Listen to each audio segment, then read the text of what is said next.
कहानी की शुरुआत होती है आज से कई साल फ्यूचर में और अब अमेरिका के ऊपर एक मीडिया कंपनी राज कर रही है जिसका नाम है नेटवर्क। ज्यादातर लोग गरीब हैं जो कि छोटी मोटी बीमारियों का इलाज तक नहीं करवा सकते, इसलिए नेटवर्क उनका ध्यान भटकाने के लिए कई तरह के गेम शोज करवाता है। सबसे फेमस शो का नाम है द रनिंग मैन। इस शो में प्लेयर्स को 30 दिन तक जिंदा रहना होता है, जबकि बहुत से शिकारी उनकी जान के पीछे पड़े हैं। अगर कोई जीत गया तो उसे $1 बिलियन मिलेंगे, लेकिन आज तक कोई भी इस गेम के आखिर तक नहीं पहुंचा। इसके बाद हम बेन नाम के एक आदमी को देखते हैं जिसकी अभी अभी नौकरी गई है। वो वर्कर्स की एक यूनियन बनाने के सपोर्ट में था, इसीलिए उसका नाम ब्लैकलिस्ट में डाल दिया गया और अब कोई भी उसे काम नहीं देता। उसकी बेटी कैथी बीमार है और बेन को उसकी दवाई के लिए पैसे चाहिए। घर पर उसकी पत्नी शीला थोड़ा लेट आई और बताया कि वो बार में एक और शिफ्ट करेगी ताकि उन्हें ज्यादा पैसे मिले। बेन को ये बात कुछ ठीक नहीं लगी क्योंकि वहाँ पर अजीबोगरीब लोग होते हैं। बेन ने कहा कि तुम परेशान मत हो, मैं खुद गेम शो में जाकर पैसे जीत कर लाऊंगा।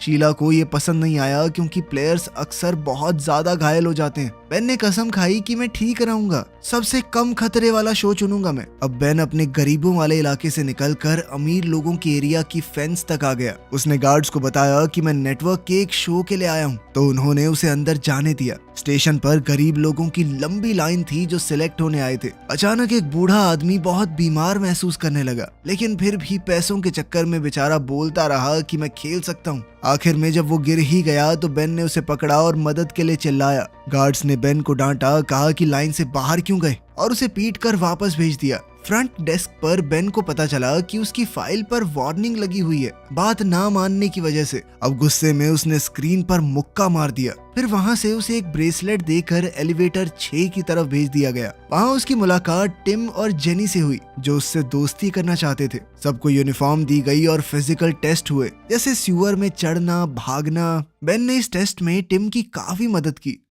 ब्रेक के दौरान एक गार्ड बेन को सजा देने आया, लेकिन बेन ने बिना डरे उसका हमला रोक दिया। बाद में कई तरह के और भी टेस्ट हुए। बेन के हर एक जवाब में काफी एटीट्यूड दिख रहा था। साइकोलॉजिस्ट ने कहा कि बेन सबसे ज्यादा गुस्से वाला प्लेयर है। जो लोग फाइनल राउंड तक गए उनको रंग बिरंगे जंप सूट मिले। बेन, टिम और जेनी को एक रेड जंप सूट मिला जिसके पीछे टारगेट बना हुआ है, मतलब कि उन्हें रनिंग मैन शो के लिए चुना गया है। इसके बाद बेन प्रोड्यूसर डैन से मिला और कहा कि वो कोई और गेम करना चाहता है। डैन ने उसे $1000 का बोनस दिया ताकि वो अपना मन बदले और कहा कि बाकी शोज में ज्यादा पैसा नहीं मिलता, रनिंग मैन में हर दिन जिंदा रहने पर पैसे मिलते हैं। वैसे भी तुम्हारा नाम ब्लैक लिस्ट में है तो तुम्हें नौकरी तो मिलेगी नहीं। अपने परिवार के बारे में सोचकर बेन ने कॉन्ट्रैक्ट साइन कर दिया। फिर बेन की मुलाकात फैमिली अलायंस के एजेंट से हुई। कॉन्ट्रैक्ट के हिसाब से नेटवर्क बेन के परिवार को सिक्योरिटी देगा। उन्हें सेफ हाउस में ले जाया गया और नकली नाम दिए गए। बेन गेम शुरू करने से पहले अपने परिवार से मिलना चाहता था,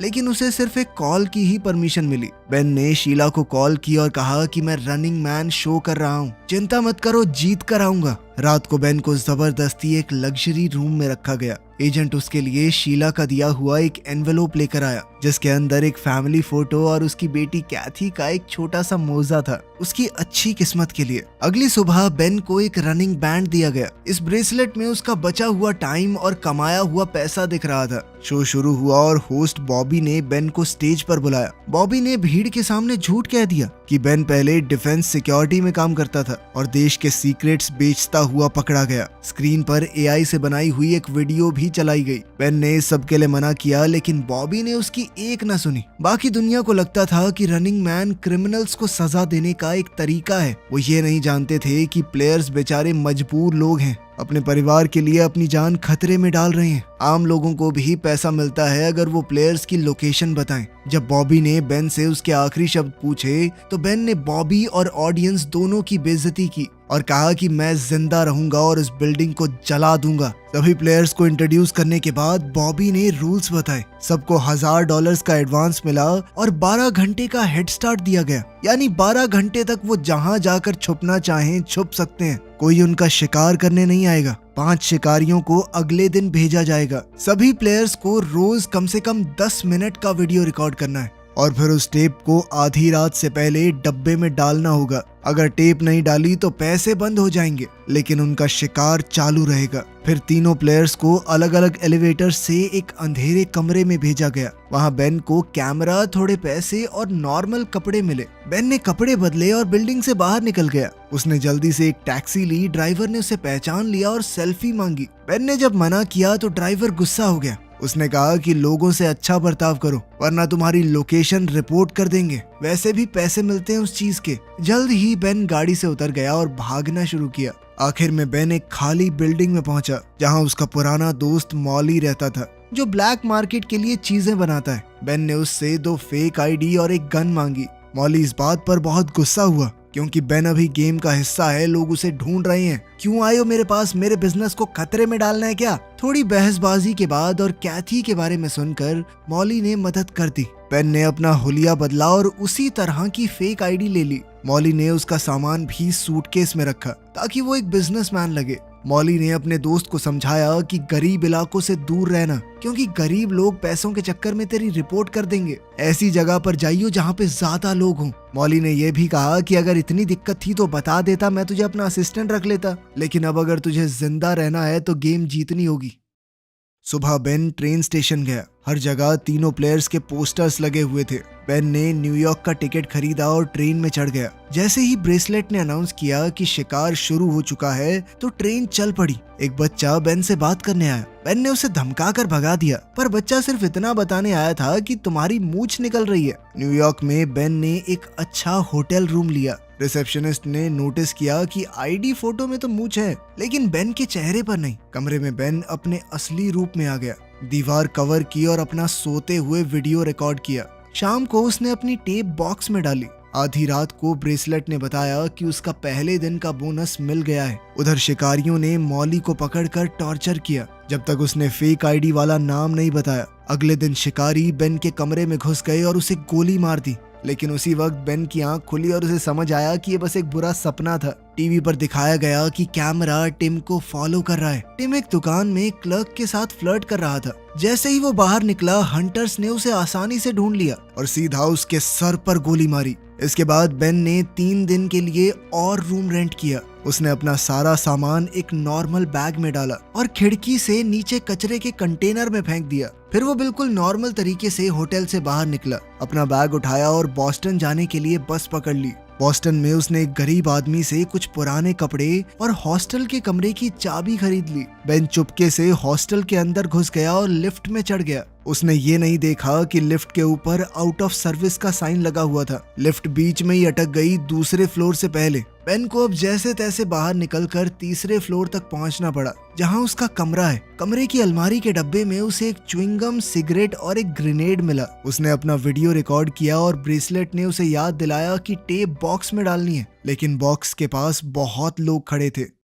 बेन नहाने के लिए तैयार हुआ और कॉमन बाथरूम की तरफ गया। बॉक्स के बारे में सोचते हुए अचानक से उसे याद आया कि बाहर खड़े लोगों में से एक चेहरा जाना पहचाना सा है। वो एक शिकारी है और अब सारे शिकारी ऊपर आ रहे हैं। किसी ने बाथरूम का दरवाजा खोल दिया और बेन छुप गया। अब वो शिकारी तीसरे फ्लोर पर पहुंचा और कमरे चेक करने लगा। शिकारी के जाते ही बेन बाथरूम में घुस गया और उसने कोशिश की कि खिड़की से देखे बाहर चल क्या रहा है, लेकिन खिड़की बंद थी। अपने बैग के बिना यहाँ से निकलना मुमकिन नहीं है। बेन ने दीवार से एक लोहे की रॉड खींचकर निकाली और जल्दी से शीशा तोड़ दिया। उसने गम की मदद से शीशे के टुकड़े रॉड पर चिपका दिए। अब कॉरिडोर में बेन शीशे की मदद से शिकारियों की पोजीशन चेक करता हुआ जा रहा था। अब शिकारी उसके कमरे में जाने ही वाले थे, लेकिन बेन चुपके से सीढ़ियों पर चढ़ गया और जोर से चिल्लाया, अरे वो टीवी शो वाला बंदा दूसरे फ्लोर पे भागा है, कोई पकड़ो उसे। और वो खुद नीचे जाने की बजाय ऊपर भागा और छत पर पहुंच गया। वहां से वो चमकते हुए साइन की केबल पकड़कर नीचे उतरने लगा। वो अपने कमरे तक पहुंचा और खिड़की तोड़कर अंदर घुस गया। खिड़की टूटने की आवाज सुनते ही शिकारी भी वापस आ गए। बेन ने जल्दी से कपड़े पहने और अपना सामान उठाया। जैसे ही बाहर खड़े शिकारी दरवाजे पर गोली चलाने लगे, बेन खिड़की से कूद गया और दूसरी केबल पकड़ ली। साइन अचानक झुकने लगा। तभी बेन ने देखा कि नीचे एक शिकारी उसके गिरने का इंतजार कर रहा है। बेन के पास अब कोई रास्ता नहीं है, इसीलिए वो पास के एक कमरे की खिड़की तोड़कर अंदर घुस गया। नेटवर्क का ड्रोन अभी भी उसे फॉलो कर रहा था। बेन ने कॉरिडोर में भागना शुरू कर दिया और शिकारी उस पर गोली चला रहे थे। जल्द ही बेन लिफ्ट तक पहुंचा, ड्रोन को पकड़ा और लिफ्ट के कंट्रोल पैनल पर जोर से दे मारा। रिकॉर्डिंग बंद हो गई और लिफ्ट दोबारा काम करने लगी। लॉबी में एक शिकारी ने उस पर हमला कर दिया। बेन ने तुरंत ग्रेनेड उठाया और छत के होल से ऊपर फेंक दिया। इससे जबरदस्त धमाका हुआ और लिफ्ट सीधा बेसमेंट में गिर गई। अब बेन के पास सिर्फ एक माचिस बची है। ज्यादा रोशनी के लिए उसने एक मैगजीन जला दी। चलते चलते गलती से एक रस्सी जल गई और आग और ज्यादा फैल गई। अब शिकारी कॉरिडोर में थे, इसलिए बेन ने फर्नीचर खींचकर दरवाजा ब्लॉक कर दिया और चूहों के पीछे सीवर में चला गया। अब शिकारियों ने अंधाधुंध गोलियां चलाई और एक गैस पाइप पर लग गई, जिसके बाद बेसमेंट में जबरदस्त धमाका हुआ। आग टनल में भी आ गई, इसलिए बेन को सीवर के पानी में कूदना पड़ा। पूरी बिल्डिंग ब्लास्ट में उड़ गई। बेन जब सड़क पर निकला तो उसे स्टेसी नाम का लड़का मिला। बेन ने उसे धमकी दी कि अगर किसी को बताया तो तू बचेगा नहीं, पर स्टेसी ने कहा कि मैं तो तुम्हारी मदद करना चाहता हूँ। बेन ने ब्रेसलेट चेक किया तो उसे पता चला कि ब्लास्ट में बहुत सारे लोग मरे हैं, जिस वजह से उसे पैसा भी बहुत सारा मिला है।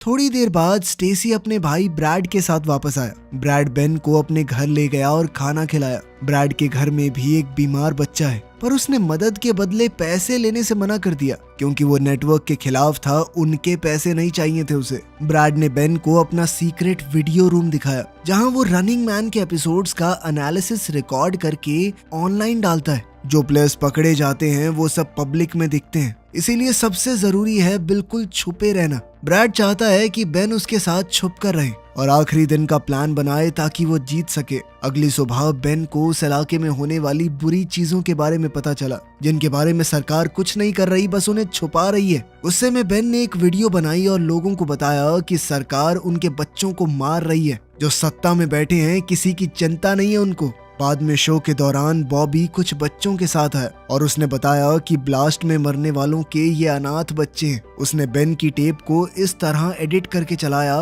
मानो बेन इन बच्चों का मजाक उड़ा रहा हो। बेन ने समझाने की कोशिश की कि ये सब नकली है, लेकिन ब्रैड की माँ को बहुत गुस्सा आ गया और उसने बेन को घर से निकाल दिया बिना उसकी बात सुने। ब्रैड और स्टेसी फिर भी बेन की मदद करना चाहते हैं। वो उसे गाड़ी की डिग्गी में छुपा कर ले गए। सब कुछ नॉर्मल चल रहा था, लेकिन तभी अचानक से डिग्गी पर गोली लगी क्योंकि 2 बाइक्स उनका पीछा कर रही थी। बेन ने ट्रंक खोलकर एक औजार बाइकर के चेहरे पर फेंका, जो कि वहीं गिर पड़ा। दूसरे बाइकर्स अभी भी गोली चला रहे थे। बेन फिर से ट्रंक में छुप गया और ब्रैड ने गाड़ी रोक दी। बाइकर्स टाइम पर नहीं रुक पाए और गाड़ी से टकरा गए। अब ब्रैड ने गाड़ी चलाकर दोनों को कुचल दिया। इसके बाद ब्रैड ने बेन को शहर के बाहर छोड़ दिया, साथ ही उसे एक बंदूक और अपने दोस्त एल्टॉन का एड्रेस दिया।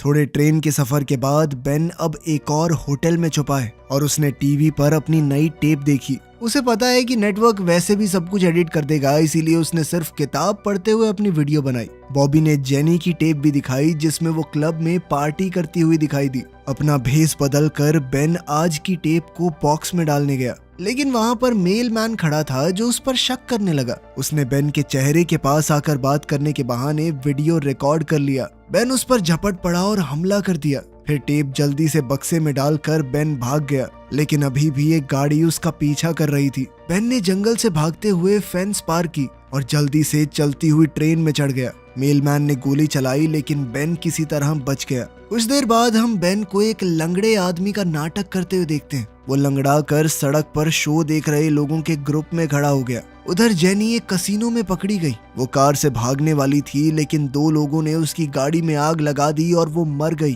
कुछ देर बाद बेन आखिरकार एल्टॉन से मिला। एल्टॉन अपनी माँ के साथ रहता है। उसने बताया कि माँ की दिमागी हालत ठीक नहीं है, इसीलिए उनके ऊपर ज्यादा ध्यान मत देना। एल्टॉन बेन को अपने खुफिया कमरे में ले गया, जहां उसने नेटवर्क के खिलाफ पैम्फलेट प्रिंट किए। उसके पापा पुलिस में थे, पर सिस्टम के खिलाफ बोलने पर उनके ही लोगों ने उन्हें मार दिया। तब से एल्टॉन भी एक बागी बन गया। उसने बेन को बताया कि पूरे देश के स्ट्रीट लैंप्स में स्कैनर्स लगे हुए हैं जो डीएनए के छोटे से छोटे निशान को भी पहचान लेते हैं, इसलिए बेन को जमीन के नीचे छुपना चाहिए। उसके पिता ने कोल्ड वॉर के समय एक बंकर बनाया था, तो एल्टॉन चाहता है कि बेन वहां पर छुप जाए और गेम जीत ले। फिर जब तुम जीत कर सुर्खियां बटोरोगे तो अपने साथ हमारा रेबल न्यूज लेटर प्रिंट करना, ताकि लोगों तक हमारी बात पहुंच सके। बेन ने रात खुफिया कमरे में गुजारी और अपनी टेप रिकॉर्ड की। सुबह जब वो टेप डिलीवर करने गया तो एल्टॉन की माँ ने उसे देख लिया। उसने तुरंत बेन को पहचान लिया और रिपोर्ट करने की कोशिश की,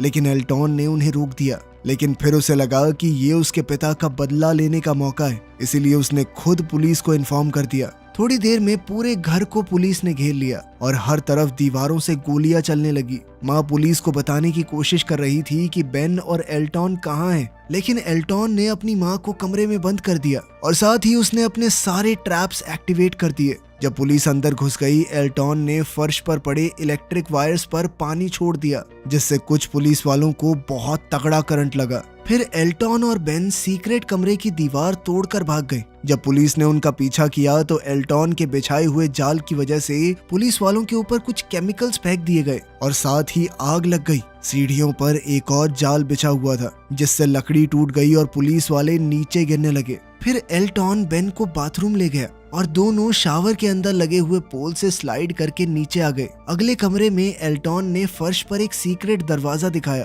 और दोनों जल्दी से एक टनल में नीचे उतरे, लेकिन वहाँ एक शिकारी पहले से मौजूद था और उसने एल्टॉन को चाकू मार दिया। फिर वो बेन पर हमला करने लगा। लड़ाई हुई और बेन के हाथ पर कट लग गया, लेकिन उसने दुश्मन से हथियार छीन लिया। एल्टॉन ने चाकू पकड़कर शिकारी के पैर पर वार किया, जिससे वो गिर पड़ा। तब शिकारी को डैन का कॉल आया, जो बेन से बात करना चाहता है। बेन ने पूछा कि तुम्हारे पास इतनी टेक्नोलॉजी है तो पूरा शो फेक क्यों नहीं कर देते। डैन ने बताया कि तुझे क्या लगता है, हमने कोशिश नहीं की, लेकिन कंप्यूटर से बने लोग असली लोगों जितने एंटरटेनिंग नहीं होते, उनकी अलग अलग पर्सनैलिटी नहीं होती। फिर डैन ने बेन से कहा कि शिकारी को मार दे ताकि ड्रोन उसे रिकॉर्ड करे और रेटिंग बढ़े। बेन ने इस बात से मना कर दिया और सीधा ड्रोन को ही गोली मार दी। इसके बाद एल्टॉन और बेन एक गाड़ी के साथ दरवाजा तोड़कर बाहर निकले। वो जंगल की तरफ पहुंच गए, लेकिन एक हेलीकॉप्टर उनका पीछा कर रहा था। एल्टॉन ने बेन से कहा कि मुझे छोड़कर भाग जाओ और जल्दी से शेल्टर तक पहुंचो, लेकिन तभी अचानक हेलीकॉप्टर से स्नाइपर ने एल्टॉन के सर पर गोली दाग दी। दो शिकारियों ने बेन को घेर लिया, लेकिन उन्हें गोली चलाने की परमिशन नहीं थी, क्योंकि ऑर्डर ये है कि उसे जिंदा पकड़कर कैमरा के सामने मारना है। गाड़ी में बम लगे हुए थे तो बेन ब्रिज पर गाड़ी चलाकर कूद गया। गाड़ी एक शिकारी से टकराकर ब्लास्ट हो गई। बेन नदी में गिर गया और ब्रेसलेट में एक और शिकारी को मारने का बड़ा बोनस मिला। गांव और खेतों के बीच से होते हुए बेन बंकर की जगह पहुंचा, लेकिन पता चला कि सरकार ने वहां पर नया शहर बनाने के चक्कर में बंकर तोड़ दिया था। बेन ने खाली घर में रात गुजारी और उसे अपने परिवार का सपना आया, जिसने उसे अपनी गेम को कंटिन्यू करने की ताकत दी। जब पुलिस उस घर तक पहुंची तो उन्हें बेन की नई टेप मिली और साथ ही एक मैसेज भी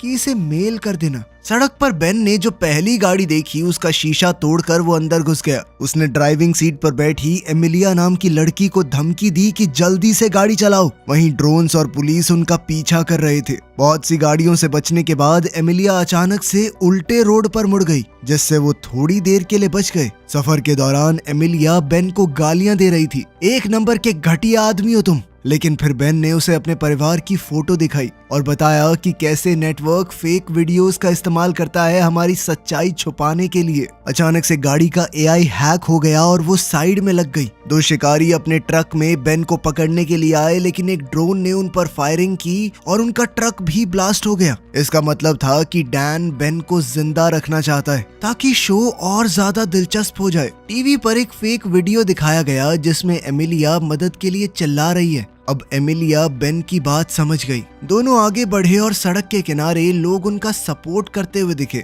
आखिर में उन्हें रोड ब्लॉक मिला जहां शिकारी लीडर खड़ा था। बहुत से ड्रोन्स रिकॉर्ड कर रहे थे तो बेन ने ऐसा नाटक किया कि मेरे पास बम है और वो नेशनल टीवी पर सभी सिविलियंस को मार देगा। उसने प्लेन और 2 पैराशूट मांगे और वहीं शिकारी को डील मान लेने का ऑर्डर मिला। एयरपोर्ट पर बेन ने एमिलिया से कहा कि तुम चाहो तो जा सकती हो, लेकिन एमिलिया ने मना कर दिया क्योंकि वो सच देख चुकी है। प्लेन में बेन ने शिकारियों के लीडर से मास्क हटाने को कहा। उसने एक बार को तो मना कर दिया, लेकिन जब डैन ने ऑर्डर दिए तो उसे मास्क हटाना पड़ा और कैमरा ने इवान के चेहरे को रिकॉर्ड किया। बेन समझ गया था कि ये पायलट्स भी आम तो नहीं होंगे, ये भी उसे मारना ही चाहते हैं। उसने कहा कि इस प्लेन को कनाडा ले चलो वरना उड़ा दूंगा इस प्लेन को। फ्लाइट के दौरान बेन ने इवान को बहुत सी बुरी भली चीजें कही कि तुम मासूम लोगों को मारते हो, शर्म नहीं आती तुम्हें। दोनों लड़ने वाले थे तभी एमिलिया बम के डर का ड्रामा करने लगी। तब स्क्रीन पर डैन आया और बताया कि प्लेन स्कैन हो चुका है, कोई बॉम्ब नहीं है, हमें पता है।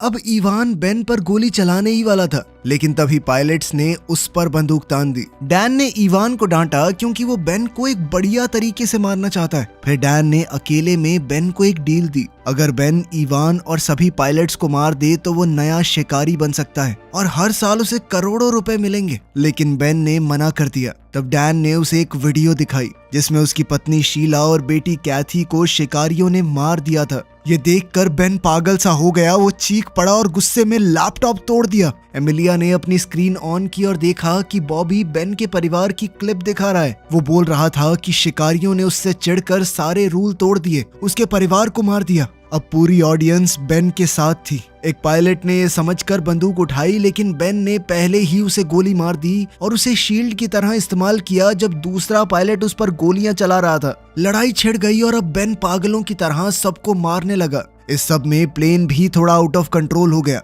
और नीचे गिरने लगा। बहुत कोशिशों के बाद बेन ने बंदूक वापस ली और शिकारी के सर में गोली दाग दी। नेटवर्क वालों ने प्लेन का कंट्रोल भी अपने हाथ में ले लिया और वो फिर से सीधा उड़ने लगा। बाद में बेन ने इवान को ढूंढा जो एक हैच में छुपा हुआ था। उसने भी अचानक से हमला बोल दिया। दोबारा लड़ाई छिड़ गई। बेन ने गुस्से में इवान का सर एक शीशे पर दे मारा। इवान ने टूटे हुए शीशे का टुकड़ा लेकर बेन के पेट में मार दिया और बताया कि मैं भी पहले एक प्लेयर था, 29 दिन तक जिंदा रहा था, इसीलिए नेटवर्क ने मुझे डील दी कि शिकारी बन जाऊं। इवान ने बताया कि नेटवर्क जरूरत पड़ने पर तुम्हारे परिवार को टॉर्चर तक कर सकता है और जो भी फुटेज तुमने देखी है मुझे नहीं पता, वो सब नकली होगी। अब तक समझे नहीं हो क्या? अब इवान बेन को गोली मारने ही वाला था, तभी प्लेन अचानक से मुड़ गया, जिस वजह से गोली एक खिड़की में जा लगी और अब प्लेन तेजी से नीचे गिरने लगा। इवान ने फिर बेन को मारने की कोशिश की, लेकिन बेन समझ गया कि उसने पैराशूट चुरा लिया है। बेन ने हैंडल खींचा और पैराशूट खिड़की में अटक गया। इसी मौके का फायदा उठाकर बेन ने चाकू से इवान को मार दिया।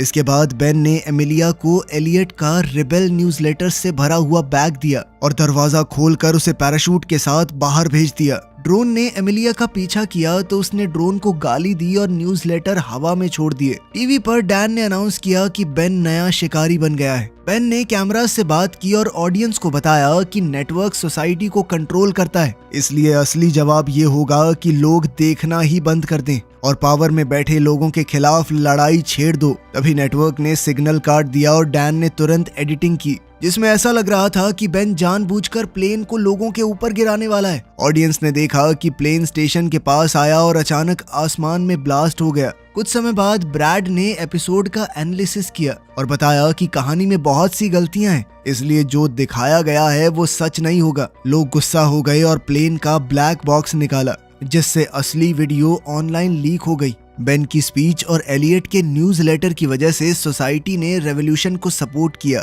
और अब लोग नेटवर्क के पीछे पड़ गए। ब्रैड ने ये भी देखा कि प्लेन में ऑटो इजेक्ट सीट मिसिंग है, इसीलिए हो सकता है कि बेन अभी भी जिंदा हो। तभी हम मार्केट में शीला और कैथी को देखते हैं जो बिल्कुल ठीक हैं और थोड़ा सामान खरीद रही हैं। बेन के कमाए पैसों से उनकी जिंदगी आरामदायक चल रही थी। बाहर निकलते ही दोनों चौंक गए जब बेन बाहर उनका इंतजार कर रहा था। उधर टीवी स्टेशन पर होस्ट बॉबी गुस्से भरी भीड़ से डर गया और उसने नौकरी छोड़ दी। डैन स्टेज पर गया तो लोगों ने उस पर बम फेंकने शुरू कर दिए। रेबेल्स ने बिल्डिंग पर कब्जा कर दिया और हर जगह तोड़ फोड़ होने लगी। प्रोड्यूसर डैन ने भागने की कोशिश की, लेकिन एक केबल में उलझकर गिर गया। आग के बीच से बेन बाहर आया और डैन के सीधा सर में गोली मारी, इस पूरे करप्ट सिस्टम को खत्म करने के लिए। वीडियो पसंद आई तो लाइक कर देना, चैनल को सब्सक्राइब कर लेना। मिलते हैं अगली वीडियो में।